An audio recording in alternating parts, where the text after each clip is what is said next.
Olá, tudo bem? Meu nome é Leni Quirilos, eu sou fonoaudióloga com muita honra, com muita alegria e com muito amor. Eu adoro a nossa profissão. Nossa profissão é maravilhosa porque ela nos permite atender as pessoas, acolher as pessoas e por meio delas nós trabalhamos com um recurso, com uma condição que é fundamental, que é a boa comunicação.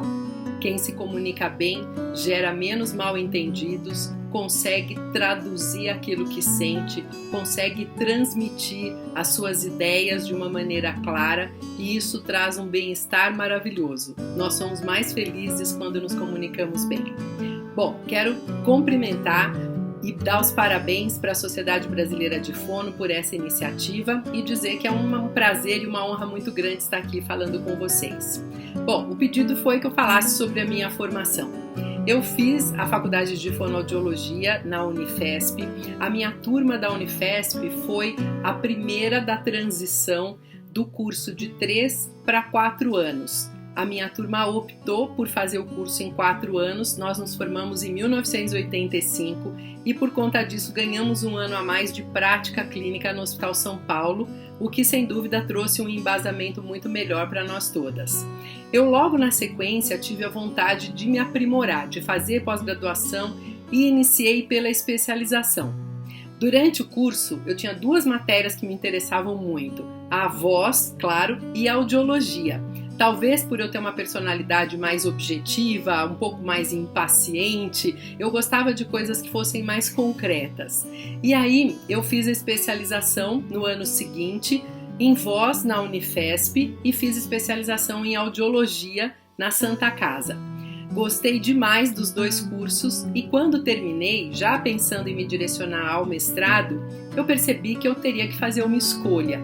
As 2 áreas têm muita informação e entendi para que eu pudesse me dedicar de uma maneira plena, como eu gosto de fazer em tudo que eu busco fazer na minha vida, eu teria que fazer uma escolha e aí eu fui para a área de voz. A minha especialização na área de voz foi sobre fonação esofágica. Já no 4º ano do curso, a doutora Mara Belal começou a ter o papel de fonoaudióloga num serviço novo da escola, que era o setor de cabeça e pescoço, cirurgia de cabeça e pescoço.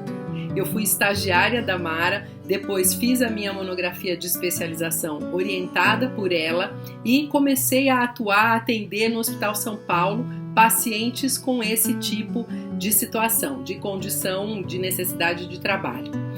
Logo em seguida, eu tive a oportunidade de ser docente, que era um dos meus grandes sonhos, na Faculdade São Camilo, que na época era Centro Universitário São Camilo.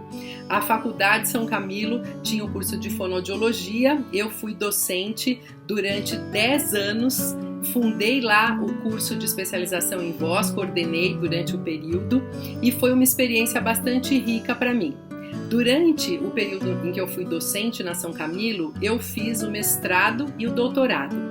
Mestrado e doutorado eu fiz orientada pelo Dr. Paulo Pontes, co-orientada pela doutora Mara Belal, e foi um momento maravilhoso de aprendizagem, de desenvolvimento do raciocínio científico.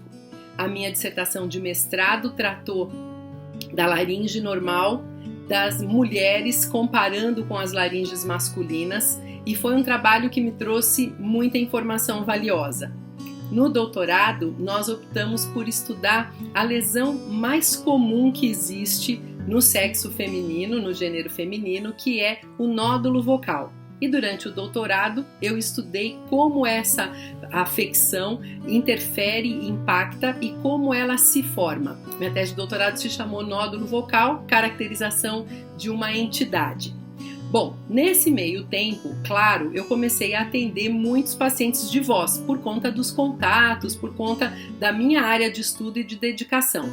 E nessa jornada, num determinado momento, eu atendi um jornalista com um problema de voz, um jornalista com pólipo nas cordas vocais. Iniciei o atendimento dele, me senti muito feliz e assim maravilhada com a forma como ele se envolveu, como ele seguia as orientações e muito rapidamente esse jornalista evoluiu bem, mantendo uma voz adaptada, porque na época ele não queria fazer a cirurgia e dessa forma eu comecei a ter um outro lado dessa história, porque depois dele se sentir bem em relação à voz, ele veio pedir que eu o auxiliasse em relação à maneira como ele se comportava no vídeo. Ele me pediu uma orientação relacionada à sua atuação profissional. Para mim, na época, foi um grande desafio, porque eu não conhecia, não tinha muita noção de como era esse processo.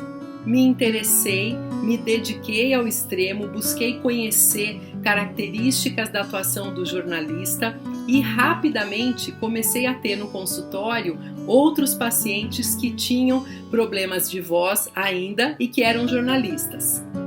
Comecei a partir disso a abrir o meu estudo, a minha cabeça, o meu olhar e a minha escuta para além da questão da voz. Comecei a estudar comunicação de uma forma mais ampla.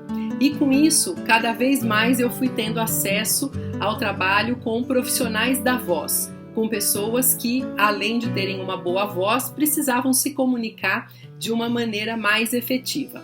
No ano 2000, eu tive a oportunidade de integrar, a partir de um processo seletivo, o trabalho de atuação fonoaudiológica dentro da TV Globo. Trabalho que eu venho desenvolvendo desde então, e no mesmo ano eu passei a dar aulas na PUC, aqui de São Paulo, no curso de fonoaudiologia, numa disciplina que chamava Voz Profissional, e a minha parte era voz nos meios de comunicação, TV e rádio. Eu já tinha tido uma experiência anterior na TV Cultura, atendendo vários jornalistas de lá, só que na TV Globo o meu trabalho passou a ser mais direcionado, com uma carga horária bem maior, e tive a oportunidade lá, tenho a oportunidade de desenvolver um trabalho que é bastante amplo, com muitos colegas fonoaudiólogos que se dedicam ao mesmo ramo de estudos e de informação. Rapidamente, com esse tipo de demanda, eu passei a ter também a oportunidade de atender pessoas que eu chamo de a outra ponta da reportagem. Porta-vozes das empresas de uma forma geral, políticos, atletas, pessoas de destaque nas suas áreas de atuação. E mais uma vez tive que ampliar o meu olhar e a minha escuta. No início, eram coisas bem relacionadas ao ato de darem entrevistas. Só que isso também evoluiu. Eu comecei a ser solicitada a cuidar da comunicação deles de uma forma mais ampla e senti que eu tinha necessidade de aprofundar os meus estudos, de conhecer melhor esse novo mundo. Fui então fazer a formação de coach. Eu estudei na Sociedade Brasileira de Coaching, fiz a formação de 90 horas, trabalhando com novos conceitos e ampliando esse meu olhar e esse meu cuidado com o outro. Nessa trajetória, eu tive a oportunidade de organizar alguns livros, algumas publicações, tive a oportunidade de ser coautora também de livros relacionados ao tema e comecei a explorar, além da questão da comunicação, aspectos da liderança. Em 2014, eu tive o convite de entrar na Rádio CBN como comentarista de uma coluna que se chama Comunicação e Liderança, onde eu converso com Carlos Alberto Sardenberg sobre esses dois temas, e é algo que me desafia muito, que me faz estar sempre atenta, buscando novos temas, novas informações, pesquisas embasadas sobre comunicação para poder contribuir. Foi um desafio e é um desafio bastante grande, porque eu tenho que me embasar, claro, cientificamente, trazendo informações sólidas, bem estudadas e bem pensadas, e tenho o desafio de traduzir essas informações de uma maneira simples, direta e objetiva, para conseguir atender a um público que é bastante heterogêneo, que tem desde analfabetos até PhDs. É bastante desafiador. E esses processos todos me fizeram efetivamente me apaixonar pela questão da comunicação. É algo que eu tenho um super interesse, que eu estou sempre estudando mais e buscando cada vez mais me instrumentalizar para ter bons resultados. Então, de forma resumida, eu quero contar para vocês 5 itens que eu considero fundamentais para que a gente se desenvolva e para que a gente alcance a realização da nossa carreira naquilo que nós fazemos. O primeiro deles é que a gente tenha modelos, que a gente busque mentores para essa nossa trajetória. A área fonoaudiológica é rica em modelos, em pessoas que se destacam, que têm uma formação sólida, que nos enche de orgulho. Então, busque um mentor, procure identificar alguém em quem você se espelhe, quem você gostaria de ser quando você crescer, porque sem dúvida você terá aí um caminho a percorrer bastante claro, mais iluminado.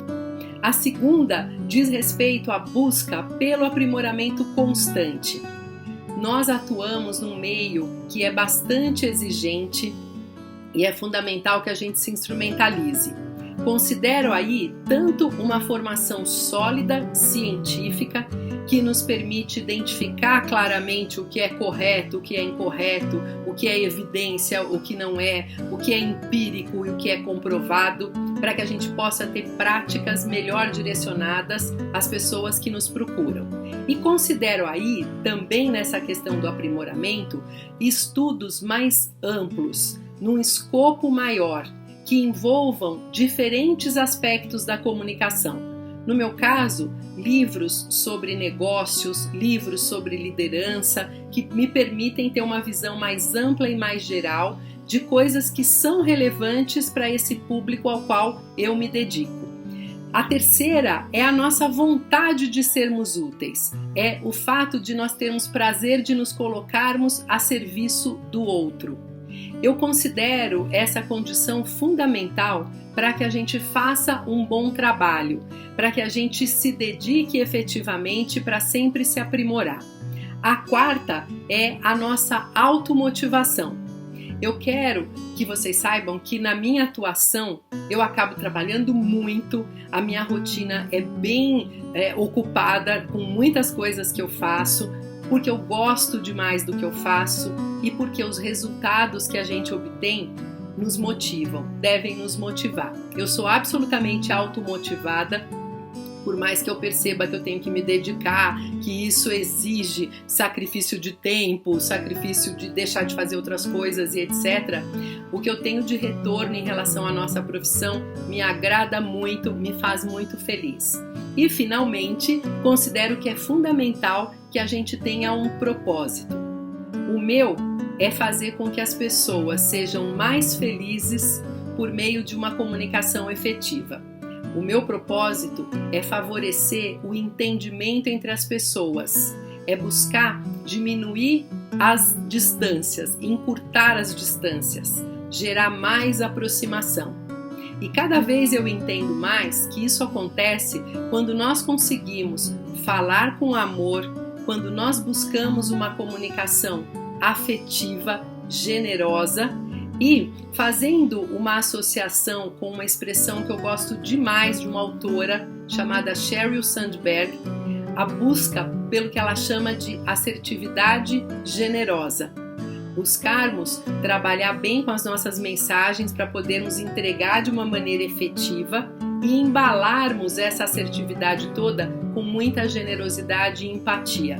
E considero fundamental também a nossa escuta harmônica, a nossa escuta ativa, desprovidas de preconceitos, escutando o outro, buscando entender as suas necessidades, aquilo que ele quer, aquilo que é necessário para que ele se sinta bem. Eu desejo que você tenha uma carreira brilhante e que você busque efetivamente colocar em prática essa dádiva que a nossa profissão nos permite, que é auxiliar as pessoas e fazê-los mais felizes por meio de uma comunicação efetiva. Muito obrigada pela sua atenção.